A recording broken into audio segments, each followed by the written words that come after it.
Rajampet MP YSRCP నేత పెద్దిరెడ్డి మిథున్ రెడ్డి గారిని AP liquor స్కామ్లో A4 నిందితుడిగా రీసెంట్గా నిన్న కాక మొన్న అరెస్ట్ చేయడం అయితే జరిగింది.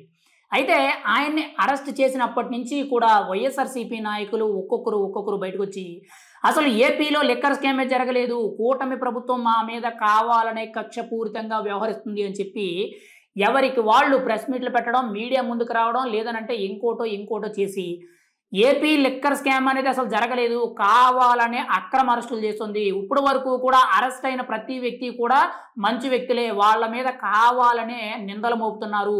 చెవిరెడ్డి భాస్కర్ రెడ్డి కానీ, రాజ్ కసిరెడ్డి కానీ, సజ్జల శ్రీధర్ రెడ్డి కానీ, ధనుంజయ రెడ్డి గారు కానీ, కృష్ణమోహన్ రెడ్డి గారు కానీ, అండ్ మెయిన్గా గోవిందప్ప బాలాజీ కానీ, ఇప్పుడు మిథున్ రెడ్డి గారు కానీ, వీళ్ళందరూ కూడా నిందితులు కాదు. కావాలనే జగన్మోహన్ రెడ్డి గారికి సపోర్ట్ చేస్తున్న ప్రతి వ్యక్తిని కూడా కూటమి ప్రభుత్వం అరెస్ట్ చేస్తుందని చెప్పి చెప్పడం జరుగుతుంది.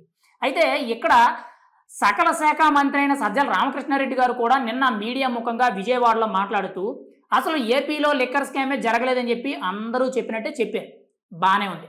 కానీ ఈయన అడిషనల్గా ఇంకొక పాయింట్ ఏంటంటే ఏపీలో లిక్కర్ స్కామ్ అనేది మా ప్రభుత్వ హయాంలో జరగలేదు. వైఎస్ఆర్సీపీ ప్రభుత్వ హయాంలో 2019 నుంచి 2024 వరకు 5 ఏళ్ల పాటు లిక్కర్లో స్కామే జరగలేదు. మేము లిక్కర్ ఆదాయాలు పెంచాము, ఆ వచ్చిన డబ్బుల్నే ప్రజలకు సంక్షేమ పథకాలుగా పంచాము, అభివృద్ధి చేశాము, లిక్కర్లో ఆదాయాన్ని పెంచామని చెప్పి చెప్పడం జరిగింది. అండ్ రెండోది కీలకంగా చూసుకుంటే ఒకవేళ లిక్కర్ స్కామ్ జరుగుంటే అది 2014 నుంచి 19 వరకు ఎన్డీఏ కూటమి అప్పటి టీడీపీ పార్టీ హయాంలో జరిగింది తప్పితే మా హయాంలో అసలు జరగలేదని చెప్తున్నారు. ఇక్కడ సజ్జల రామకృష్ణారెడ్డి గారు మాట్లాడుతుండేటప్పుడు తెలిసి మాట్లాడతారా, లేదనంటే టాపిక్ని డైవర్ట్ చేయడానికి మాట్లాడతారా, లేదనంటే ప్రజలు పిచ్చోళ్ళు కదా మనం ఏం చెప్పినా నమ్మేస్తారని చెప్పి మాట్లాడతారా అనేది అర్థం కావట్లేదు. ఎందుకనంటే ఇప్పుడు ఈయన ఏం చెప్తున్నారు, మా ప్రభుత్వ హయాంలో లిక్కర్ స్కామ్ జరగలేదు, చంద్రబాబు నాయుడు హయాంలో జరిగిందని అంటున్నారు. చంద్రబాబు నాయుడు హయాంలో జరిగిందనడానికి ఇక్కడ కీలకంగా చూసుకుంటే మరి గత 5 ఏళ్ళు కూడా లిక్కర్ స్కామ్ జరిగినప్పుడు మీరు చంద్రబాబు మీద లిక్కర్ స్కామ్ జరిగిందని కేసు ఎందుకు పెట్టలేదు, ఆయన ఎందుకు జైల్లో వేయలేదు? మీరు కేవలం స్కిల్ డెవలప్మెంట్ కేసులోనే చంద్రబాబు నాయుడిని 53 రోజుల పాటు రాజమండ్రి సెంట్రల్ జైల్లో పెట్టారు కదా. మరి అలాంటప్పుడు ఏపీలో లిక్కర్ స్కామ్ జరిగింది 2014 నుంచి 2019 వరకు టీడీపీ అధికారంలో ఉండేటప్పుడు లిక్కర్ స్కామ్ చేసిందని చెప్పి ఎందుకు ఆధారాలు బయట తీయలేదు?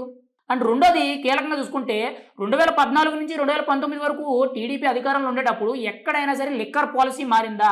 కానీ జగన్మోహన్ రెడ్డి గారి హయాంలో లిక్కర్ స్కామ్ ఎలా ఉంది?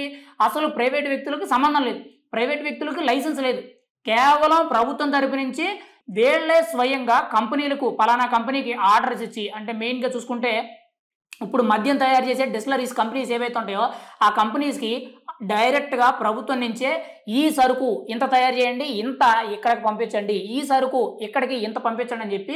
అంటే ఇప్పుడు సపోజ్ మీకు చూసుకుంటే విజయవాడ పరిధిలో విజయవాడ సెంట్రల్ నియోజకవర్గంలో ఎన్ని వైన్ షాప్స్ అయితే ఉన్నాయో అన్ని వైన్ షాప్స్కి కూడా పలానా చీప్ లిక్కర్ అనేది ఈ బ్రాండు ఇంత సరుకు తయారు చేసి అక్కడికి పంపించండి అని చెప్పి ఒక ఆర్డర్ ఇచ్చేవారు, వాళ్ళు తయారు చేసి ఇక్కడ పంపేవారు. ఇలా జరిగింది.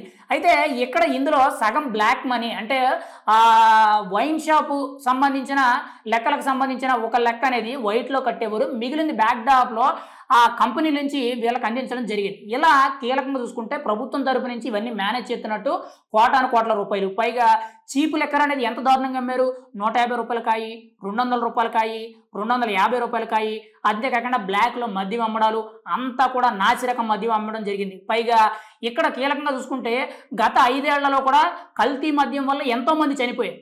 అండ్ మెయిన్గా ఇంకొకటి చూసుకుంటే కింగ్ ఫిషర్ బీర్లు కానీ, సిగ్నేచర్ కానీ, రాయల్ స్టాక్ కానీ, లేదంటే ఇలాంటి ప్రీమియం బ్రాండ్స్ ఏవైతే ఉంటాయో ఇవేవి కూడా అమ్మలేదు. ఇది ఒక పాయింట్.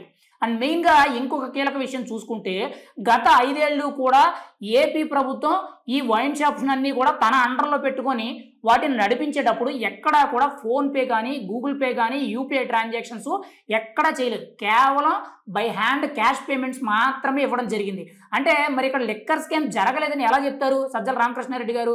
పోనీ ఇక్కడ ఈ 5 ఏళ్లలో ఏపీ లిక్కర్ స్కామ్ పాలసీ మారినట్టు, ఇక్కడ జరిగిన విధి విధానాలు మారినట్టు గత 5 ఏళ్ళు అంటే 2014 నుంచి 2019 వరకు టీడీపీ హయాంలో ఎక్కడైనా మారాయంటే ఎక్కడా లేదు. కేవలం ప్రభుత్వం టెండర్లు పిలిచింది, బయట వ్యక్తులు అంటే ప్రైవేట్ వ్యక్తులు అందరూ కూడా ఎవరికి కావాల్సిన టెండర్లు వాళ్ళు వేసుకున్నారు, ఎవరికి వాళ్ళు బిజినెస్ చేసుకున్నారు, గవర్నమెంట్కి రావాల్సిన పన్ను రాయితీ ఏదైతే ఉందో అది కట్టేసేవాళ్ళు.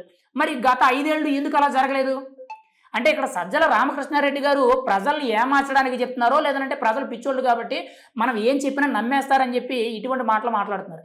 అసలు ఏపీలో లిక్కర్ స్కామ్ జరగలేదన్నప్పుడు మరి ఎందుకు భయపడుతున్నారు? ఎందుకు ఆరోపణలు చేస్తున్నారు? పైగా ఎందుకు ముందస్తు బెయిల్ కోసం ఏకంగా కోర్టుల్ని ఆశ్రయిస్తున్నారు? అంతేకాకుండా ముందస్తు బెయిల్ రాకపోతే పరారీలోకి ఎందుకు పారిపోతున్నారు? ఇతర దేశాలకు ఎందుకు పారిపోతున్నారు? అంటే జరిగిందనే కదా. ఇక్కడ సజ్జల రామకృష్ణారెడ్డి గారు మాట్లాడే మాటలు ఎలా ఉన్నాయంటే అసలు ఏమీ తెలీదు, మా మీద మేము అమాయకులం కాబట్టి మా మీద కావాలనే చంద్రబాబు నాయుడు, పవన్ కళ్యాణ్, నారా లోకేష్, కూటమి ప్రభుత్వం కక్షపూరితంగా కేసులు పెట్టి మమ్మల్ని తొక్కాలని చూస్తుంది, మమ్మల్ని జైల్లో పెట్టాలని చూస్తుంది, మా మీద ప్రతీకార చర్యలు తీసుకోవాలని చెప్పి చూస్తుంది అన్నట్టు మాట్లాడుతున్నారు. అంటే ఒక రకంగా చెప్పాలంటే ఏమీ తెలియని అమాయకులు, నోట్లో బెల్లం ముక్కెట్టినా కొరకలేరు, అటువంటి అమాయకులు ఈరోజు కూటమి ప్రభుత్వం కావాలనే శిక్షిస్తుంది అనేటట్టు చెప్తున్నారు సజ్జల రామకృష్ణారెడ్డి గారు. నిజంగా అది ఏపీలో లిక్కర్ స్కామ్ జరగకపోతే ఇంతమంది ఎందుకు అరెస్ట్ అవుతారు? ఇక్కడ ఏపీ లిక్కర్ పాలసీ అనేది ఎందుకు చేంజ్ చేస్తారు? ఎందుకు యూపీఐ, ఫోన్పే, క్యాష్ ట్రాన్సాక్షన్స్ అనేవి తీసుకోలేదు? ఎందుకు కల్తీ మద్యం వల్ల ఎంతమంది చనిపోలేదు? ఇవన్నీ కూడా ప్రజలందరికీ తెలిసినవే, ప్రజలందరూ చూసినవే. ఈరోజు సజ్జల రామకృష్ణారెడ్డి గారు చెప్పే మాటలు ఎలా ఉన్నాయంటే సకల శాఖల మీద ఆయన సంపాదించిన పొట్టు అనేది ఆయన మీడియాలో ఉండేటప్పుడు ఆయన జర్నలిజం పరంగా ఆయన ఏదైతే కొంత అతి తెలివి నేర్చుకున్నారో ఈరోజు అదంతా కూడా ప్రదర్శించడం జరుగుతుంది. రాబోయే రోజుల్లో ఈ లిక్కర్ స్కామ్ కుంభకోణం అనేది పూర్తిగా కూడా బయటకు పడుతుంది. వెనకాల చీకట్లో ఉన్న బిగ్ బాస్ అయినా ఖచ్చితంగా జగన్మోహన్ రెడ్డి గారు కూడా అరెస్ట్ అయ్యే అవకాశం 100% ఉంది.